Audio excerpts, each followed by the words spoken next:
लिखें, सभापति महोदय, हमारे देश में गृह मंत्रालय और गृह मंत्री का कितना महत्व है, इसका अनुमान इसी से लगाया जा सकता है कि स्वतंत्र भारत में गृह मंत्रालय का भार सरदार पटेल ने स्वयं अपने कंधों पर लिया।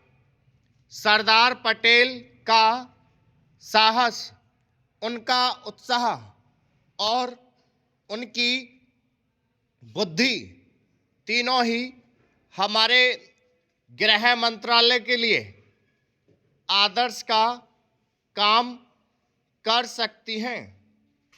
परंतु दुर्भाग्य से सरदार के पश्चात इन तीनों बातों में कुछ कमी आती हुई दिखाई देती है।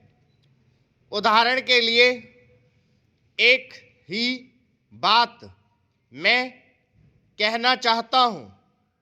1962 में जब हमारे देश पर चीन का हमला हुआ तो 14 नवंबर 1962 को हम सब ने इसी सदन में खड़े होकर एक प्रस्ताव पास किया था, जिसके शब्द थे, भारत की भूमि जब तक हम शत्रु से स्वतंत्र नहीं करा लेते तब तक हमारा यह संघर्ष बराबर जारी रहेगा, भले ही वह कितना ही लंबा क्यों ना हो।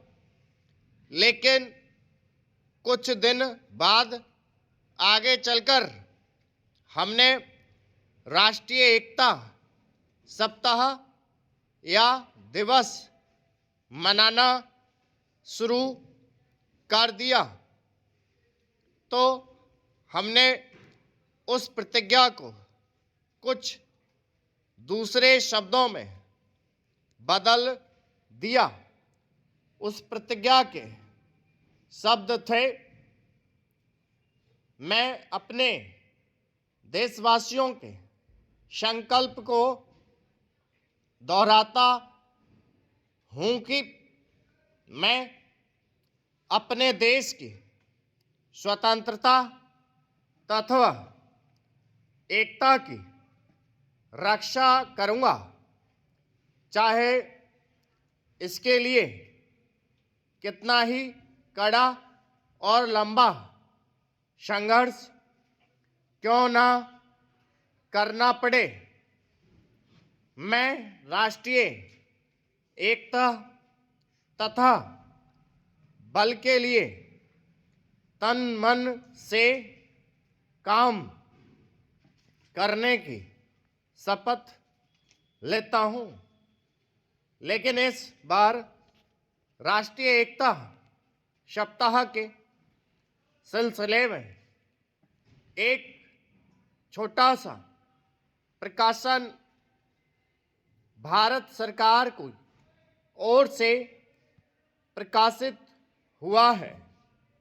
इस प्रकाशन में स्वयं इन्होंने लिखा कि 1962 में चीन द्वारा आक्रमण के बाद शपथ की भाषा में थोड़ा परिवर्तन कर दिया गया है और जो शब्द बदल दिए गए हैं उनको भी मैं सदन की जानकारी के लिए सुनाना चाहता हूं।